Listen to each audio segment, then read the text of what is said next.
Assalamu alaikum wa rahmatullahi wa barakatuh. Chers amis, Abraham, que la paix soit sur lui, est décrit dans les Écritures comme un modèle de foi et de soumission. Comme il est dit dans le Coran dans sourate la Vache, lorsque son Seigneur lui dit « Soumets-toi », il répondit « Je me soumets au Seigneur de l'univers ».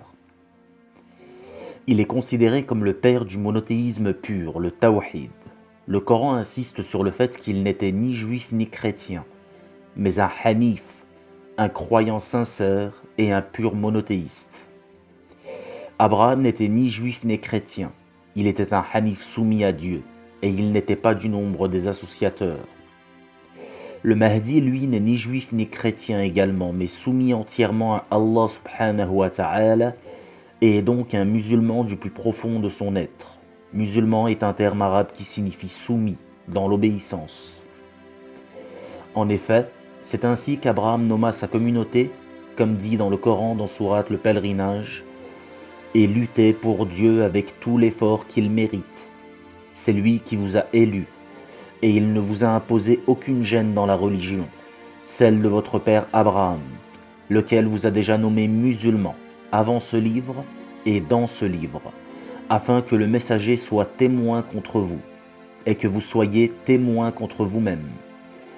Accomplissez donc la salat, acquittez la zakat, et attachez-vous fortement à Dieu. C'est lui votre maître, et quel excellent maître, et quel excellent soutien. Et puis aussi en sourate la Vache, notre Seigneur, fais de nous tes soumis, et de notre descendance une communauté soumise à toi, et montre-nous nos rites et accepte de nous le repentir, car c'est toi certes l'accueillant au repentir, le miséricordieux. Abraham est une figure universelle, considéré comme le père des croyants par les trois religions abrahamiques. Le Mahdi, lui aussi, est décrit comme ayant une mission universelle, unifiant les croyants de toutes les religions autour de la justice et de la vérité. Certains hadiths rapportent que le Mahdi ressemblera au prophète Mohammed sallallahu alayhi wa sallam dans les traits de caractère et de moralité, mais qu'il ressemblera au prophète Abraham dans son apparence physique. En effet, il est décrit avec un front large et un nez aquilin, recourbé, légèrement fin et allongé, ce qui était une des descriptions d'Abraham dans certaines traditions. Abraham est appelé dans le Coran imam, guide. Je vais faire de toi un guide, un imam, pour les gens, comme dit dans sourate la Vache. De même, le Mahdi est annoncé comme un guide spirituel et réformateur, chargé de restaurer la justice et la vraie religion. Il est surnommé Imam Zaman, l'imam du temps. Et lorsque son Seigneur éprouva Abraham par certains commandements et qu'il les eut accomplis, Dieu dit « Je vais faire de toi un guide, un imam, pour les gens ». Tous deux sont associés à la pureté du monothéisme, le tawhid. Abraham a purifié la foi de l'idolâtrie, et le Mahdi est censé purifier l'islam des innovations et des déviations. Ainsi, tout comme Abraham, le Mahdi est un monothéiste pur. Jamais il n'en aura d'autre divinité en dehors de Dieu. C'est un hanif, un homme dont la fitara le pousse à raisonner jusqu'à trouver sa voie vers Dieu l'unique. Comme il est dit dans le Coran dans la sourate des bestiaux au sujet d'Abraham, quand la nuit le recouvrit, il vit un astre. Il dit « Voici mon Seigneur ». Puis, quand il disparut, il dit « Je n'aime pas ce qui disparaît ». Puis, quand il vit la lune se lever, il dit « Voici mon Seigneur ». Puis, quand elle disparut, il dit « Si mon Seigneur ne me guide pas, je ferai partie des gens qui s'égarent ». Puis, quand il vit le soleil se lever, il dit « Voilà mon Seigneur, celui-ci est plus grand ».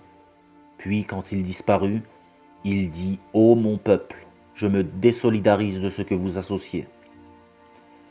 Le Mahdi, comme Abraham, a donc une réflexion aiguisée, qui se base sur le raisonnement de la fitra, qui est notre prime nature à tous, qui nous pousse à voir Dieu dans toute sa création et de consentir qu'à ne rechercher que lui, au final, et de n'avoir à l'idée la création que comme manifestation du Dieu unique, seul et sans associé.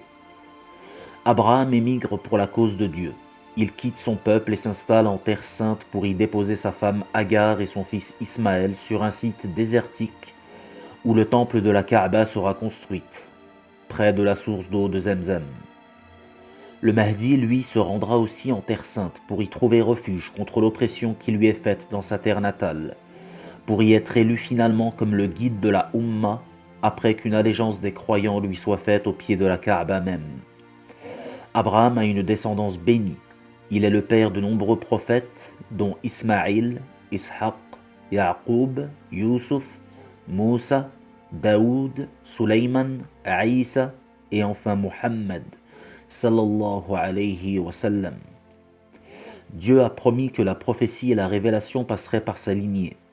Puisque le Mahdi est un descendant de Muhammad, sallallahu alayhi wa sallam, il est aussi un descendant d'Abraham et fidèle à sa doctrine rénovatrice.